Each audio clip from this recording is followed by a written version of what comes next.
Alors là, deuxième secret que je vous donne, l'exigence génère l'insatisfaction. L'insatisfaction génère l'aigreur. L'aigreur génère la ramma. Et je pense que pour les 3/4 d'entre vous, vous n'êtes pas possède selon le ramma, sauf quelques exceptions.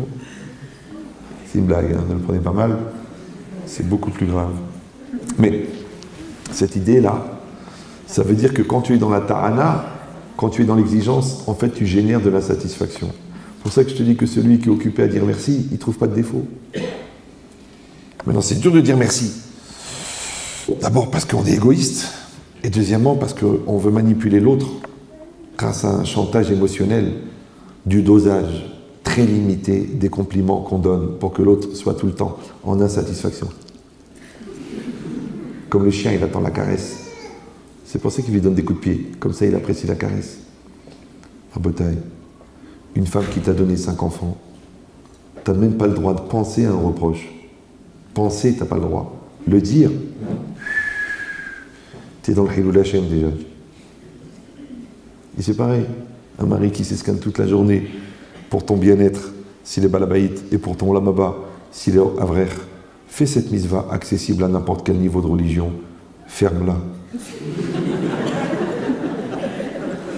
Alors vous allez dire, alors on n'a plus rien à dire, alors ça y est, on doit se taire, on doit s'étouffer.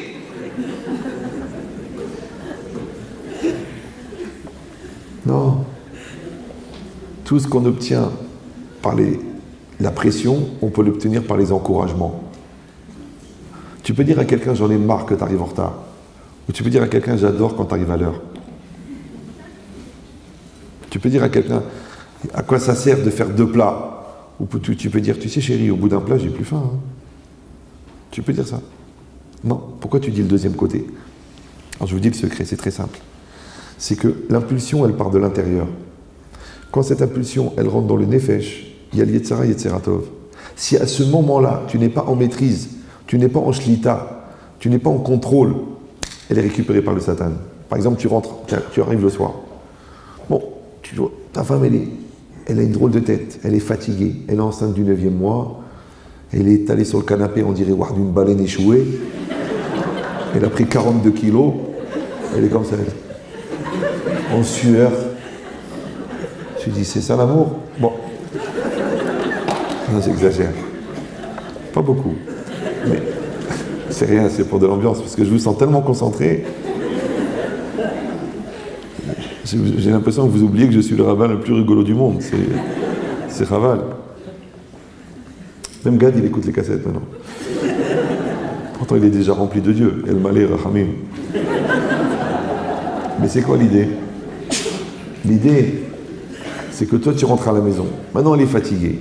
C'est possible. Parce qu'elle, depuis 1h de l'après-midi, elle a les 5 ouragans que tu lui as mis au monde. Ouais.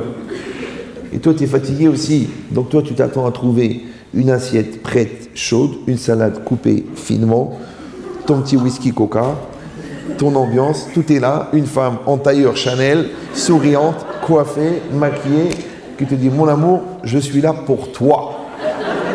Tu trouves une bonne femme en fichu, avec un truc comme ça, ouais, jetée sur le lit, la maison en pagaille, les chemises par terre, la vaisselle qui déborde, la hnouna qui coule du dernier, il est en train de fabriquer une œuvre d'art.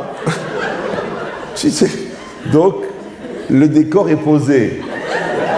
Ça va être Apocalypse Now dans 1 seconde. C'est normal.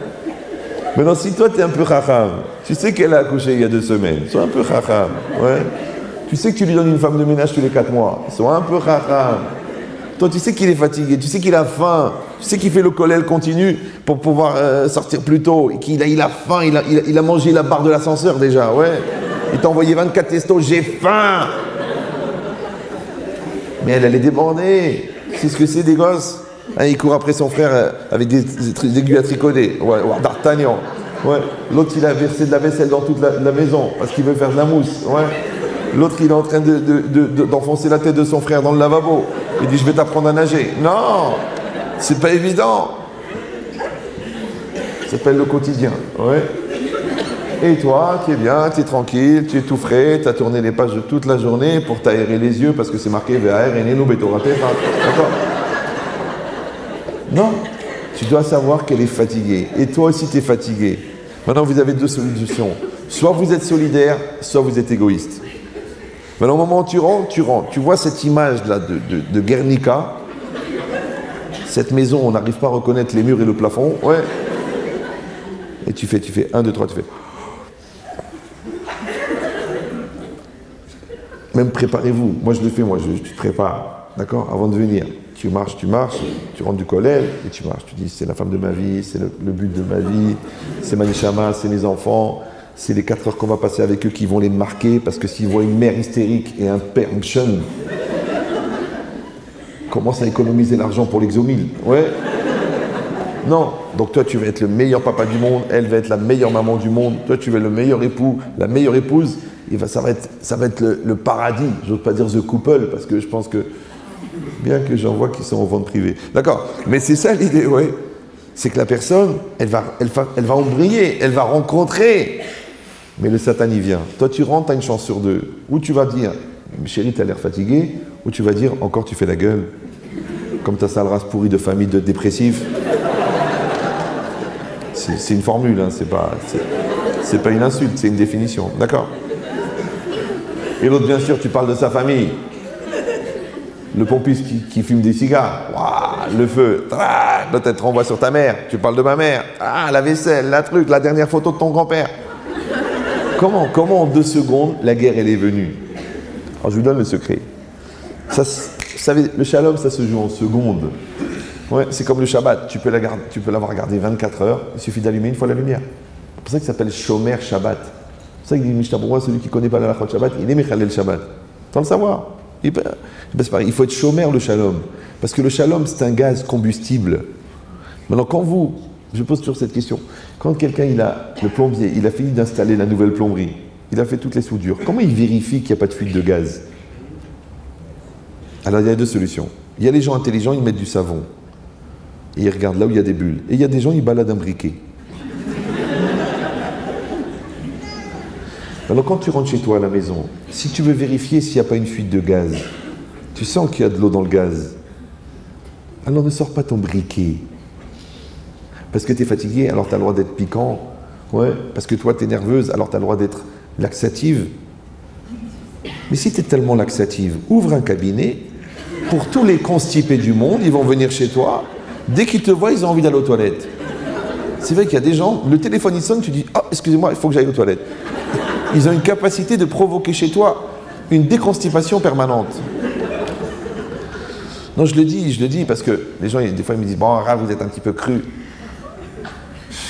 C'est pas grave, j'irai au Guéhinam pour les blagues et au Gan Eden pour les misvot. Mais je vous donne le secret. C'est que des fois, les gens ne se rendent pas compte, mais ils sont vraiment laxatifs. Et je suis poli parce qu'on est dans un gymnase. Une salle de spectacle, je n'arrive pas très bien à définir. Oui. Et des fois, j'ai eu des cas de Shalom Bayit, des fois, mais je ne savais plus, j'ai expliqué. Mais madame, vous avez un caractère négatif, vous voyez le mal, vous êtes piquante, vous rajoutez toujours des phrases, des mots en fin de phrase, espèce de gros... Je lui dis, vous créez une tension, vous ne dites jamais de compliments. À la fin, je lui dis, mais vous savez quoi, vous êtes chut. Je pouvais plus. Elle comprenait pas. Je dis quoi? Mais comment le Rav il parle comme ça? Je dis, mais moi je le dis, mais vous le faites. Elle m'a dit, alors quoi? Alors quoi, c'est encore de ma faute? Mais évidemment, parce que le laxatif. Pourquoi il est laxatif? C'est pourquoi? Je vous donne le secret. Pour avoir la paix avec l'autre, il faut faire la guerre avec soi-même. Mais pour faire la guerre avec l'autre, il faut faire la paix avec soi-même.